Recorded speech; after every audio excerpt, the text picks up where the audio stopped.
Hey, what's up, everybody? This is Gary Holt from Exodus and formerly from Slayer, and you're listening to The Razor's Edge.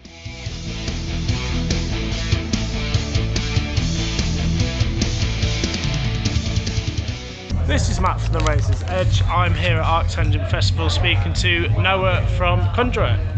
How we doing? How are we doing? Yeah, I'm not too bad. You jump the gun there. That's all good. How are you getting on? Yeah, good thanks, good thanks. I mean, half of us have only just turned up. I've been here for like an hour or so, right. But it's already nice vibe. So no, it's really great.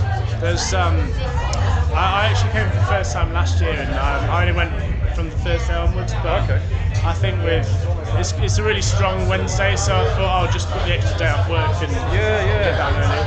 I guess that's it. It's nice to kind of come down and a little bit early. And I guess I don't call it like a more concentrated crowd. I guess obviously the full kind of capacity probably haven't turned up yet, but it's nice to have tonight to kind of kickstart the festival and to be involved and to be kind of considered by the festival, to be a good band to put on for that really. So it's quite nice to be down here. Absolutely. I like to start off music bands by saying, do you come to the festival often? Have you been here before? I think with Conjurer it's a bit of a dead question perhaps. Yeah. I know that you haven't always been in Conjurer. Like, are you an ArcTanGent regular as a punter? I think this is the third time I've been here. Mm-hmm. The first time being, I don't know if it was 2014 or 15. Oh, okay. But Godspeed and American Football were headlining, so I might be wrong on the year, but someone can check that for me. But after that, it'd been a few years since I'd come along, up until last year, with my first appearance kind of with the guys on the main stage, which was incredible, especially seeing how much the festival has grown since I've last been here. I remember the night before we played last year,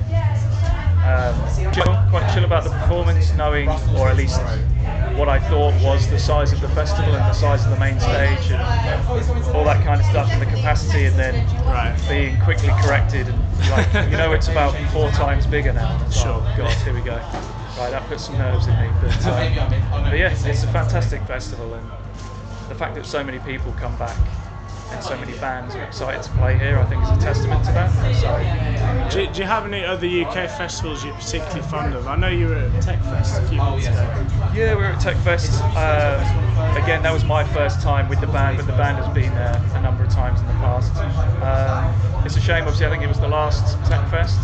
It might be, I don't know if they're rebranding it or something like that, but it was cool. It was nice to see so many friends, and it was quite a diverse lineup actually. I was kind of not necessarily surprised, but I thought it'd be a lot more techie, I'd say. But it was a cool festival. In terms of other UK fests, I'm trying to think. I was at Bloodstock last weekend just for the day. Kind of wish I'd gone for the whole weekend because it was such a nice atmosphere, and again, so many friends, so many great bands playing. I don't know. That's just kind of, we're a bit spoiled in the UK, I think, for festivals at the moment. I like to go to Bloodstock pretty much annually, but I find that one of the differences here is that because it's smaller, don't get me wrong, Bloodstock has a lovely atmosphere, but ArcTanGent is even better. Like, it kind of filters out a few. I see, who might go to Bloodstock who wouldn't be as inclined to go here, and it's just even better. I think the smaller size. It's kind of more of like I don't want to say alternative, but it's got that, like you say, that extra kind of level of or filter, I guess. I don't know how you want to put it, but like, you've got to be into progressive music or post anything, or a kind of more of a niche to enjoy a lot of the bands here at this festival. But then again, you got Converge. We had Opeth was playing last year. Yes. Things like that. So it's cool that there is that scope, but then I find it makes having that niche, if you're into it, makes the whole lineup a little bit more exciting. Whereas Bloodstock, obviously, they're trying to cast a wider net. Yeah. So if you're a metalhead who's into a bit more classic kind of stuff, if anything's a little bit more niche than that, it might be a little bit out of your wheelhouse. So you may not enjoy it as much, but to each their own, I guess. I guess you'll have had your first European festivals festivals and shows with Conjurer. How do you find that the atmosphere abroad compares to a UK one? Yeah, I mean, for festivals, I'm trying to think. I guess it's interesting with festivals because they're not necessarily ones that we would have gone to as punters as often. So it's kind of exciting not knowing what to expect when you turn up to these festivals. And I guess when you're going across the mainland, trying to hit as many festivals as possible, you'll end up doing more of the larger ones, your Brutal Assaults and Hellfest and things like that.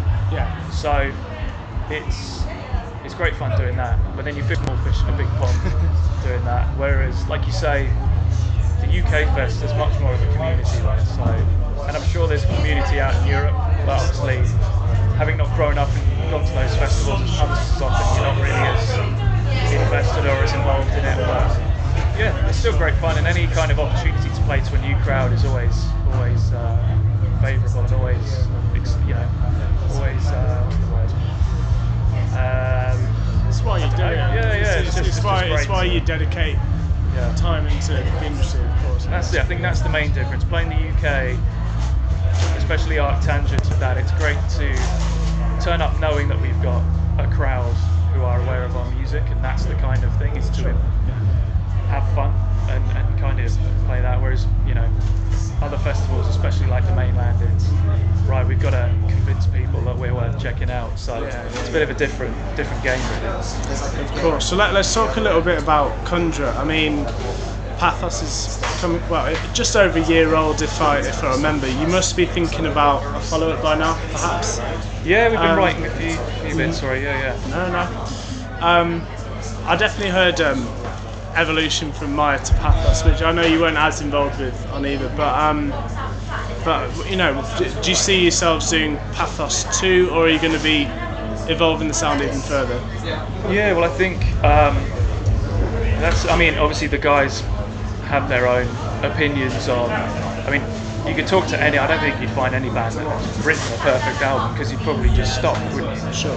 If you've done the perfect gig or written the perfect song, but yeah, I mean, even as an outsider and a fan of the band, we've all got our own opinions on what we like and what we think. We could really kind of emphasise or just kind of emphasise in the sound.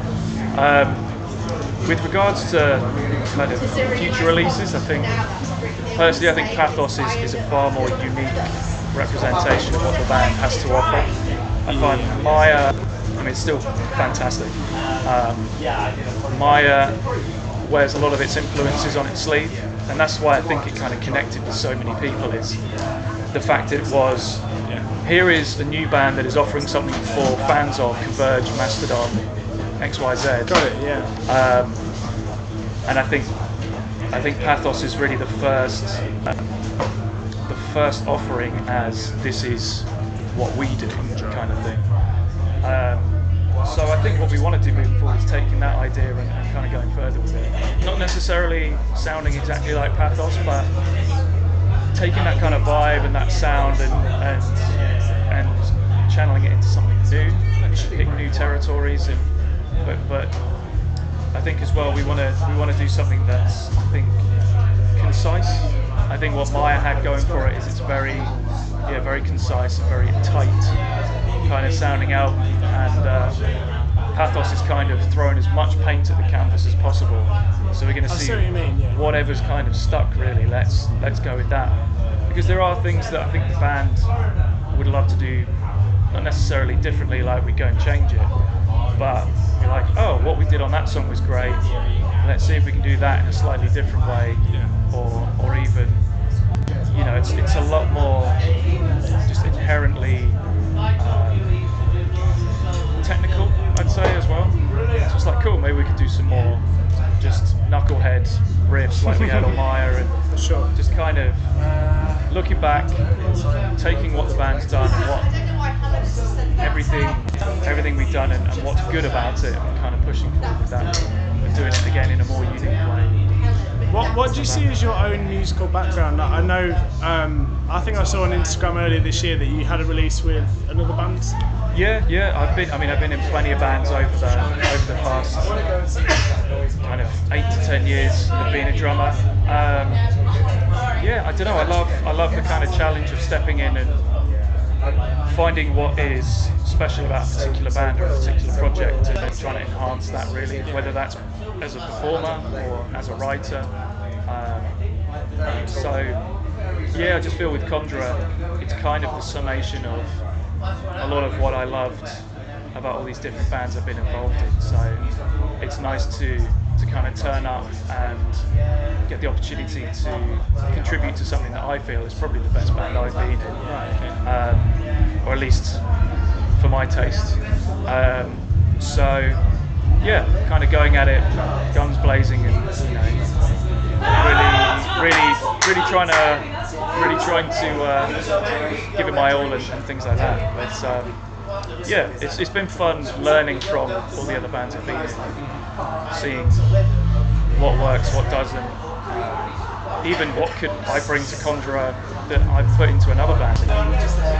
Songwriting thing, or again like a performance thing, or a sonic kind of identity, or something like that. And have you got any drummers that you particularly look up to personally? In terms of metal, I'm trying to think. For technical, I did the shows with Conjurer in the summer, and that really kind of, I've always been a fan of Mario, but it was my first time seeing them live and seeing him perform, and that really kind of cemented him as a big inspiration, not just for the writing and the performance, but the way he treats the craft. He warms up for like hour and a half, 2 hours before every show. He's really dedicated, and you can see it, and it's kind of made me think, kind of turning up and having 3 pints and then getting on stage and trying to, because you can't do that forever. I mean, he's in his 40s now, all those guys are, and you can really tell that they are still able to deliver such a quality performance because they have always treated it seriously.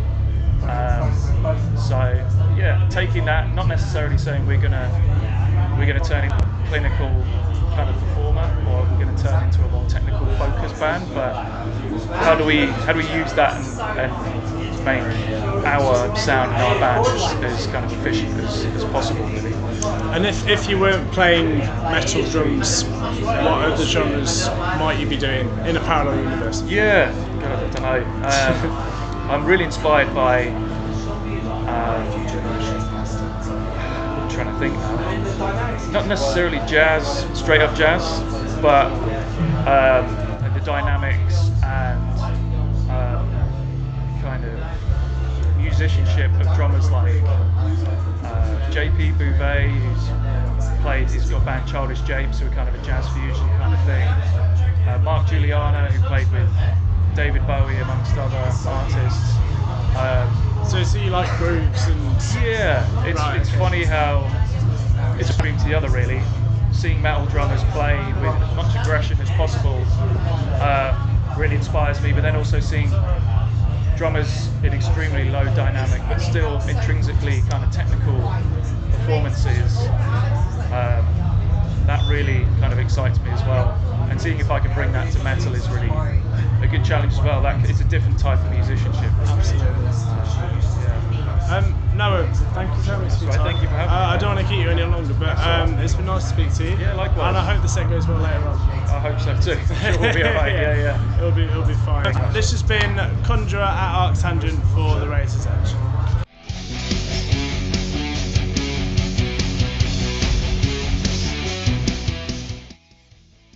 Thanks for listening. Make sure you keep up to date with future episodes by subscribing to our channels. For more information on this podcast, or for all the latest music news, reviews, interviews and more, head over to our website www.therazorsedge.rocks.